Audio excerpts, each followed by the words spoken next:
Mesdames, Messieurs, bonjour et bienvenue sur notre chaîne YouTube.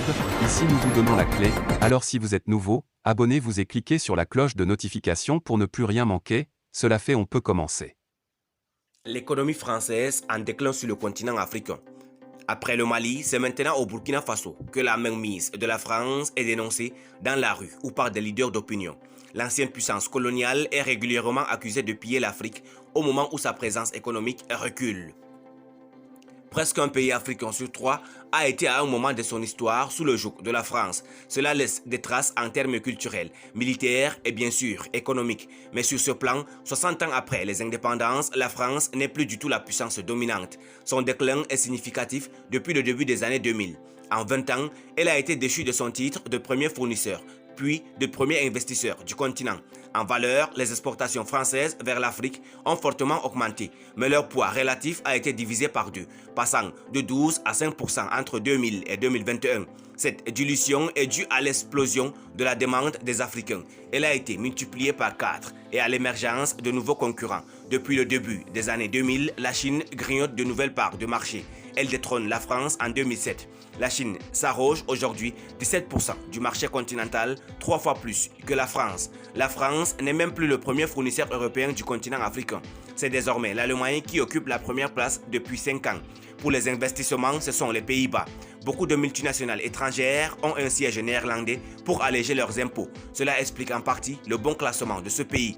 En examinant de plus près les chiffres du commerce extérieur de la France, on découvre que ses principaux partenaires africains ne sont plus issus de ce qu'on avait coutume d'appeler le précaré de l'Afrique francophone de l'Ouest. Sur les 5% de parts de marché françaises, ces pays pèsent moins de 1%.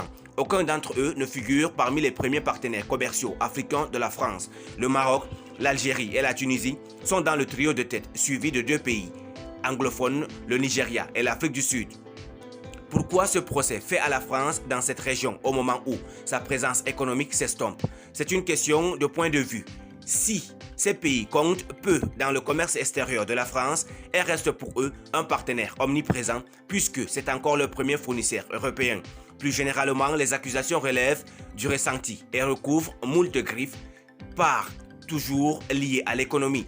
Cette accumulation de rancœur mine la réputation de l'ancienne puissance coloniale. D'après l'enquête annuelle réalisée par le patronat français après des leaders africains, l'image de la France se détériore d'année en année. La France n'est que 7e dans le classement des pays non africains les plus appréciés, loin derrière les 3 premiers, les États-Unis, l'Allemagne et le Canada. Au classement des pays jugés les plus bénéfiques pour l'Afrique, la France n'est que 9e, dépassée par la Turquie ou les Émirats arabes unis dans la dernière édition de l'enquête. Comment les pouvoirs publics français tentent de remédier à ces déficits en termes d'image et de commerce. Avec toute une série d'initiatives politiques dont les effets sont difficiles à mesurer à ce jour, comme le sommet sur le financement des économies africaines pendant le Covid-19 ou encore l'envoi de vaccins. Lors du dernier sommet France-Afrique à Montpellier, le gouvernement a ciblé les influenceurs et les PME dans l'espoir de convaincre de nouveaux relais d'opinion. Par ailleurs, les pouvoirs publics organisent des rencontres régulières entre les chefs d'entreprise français et les Africains pour renforcer les liens économiques. Merci pour votre aimable attention. Si vous êtes nouveau, n'oubliez pas de cliquer sur la cloche de notification et de vous abonner à la chaîne. Merci, à très bientôt pour une nouvelle vidéo.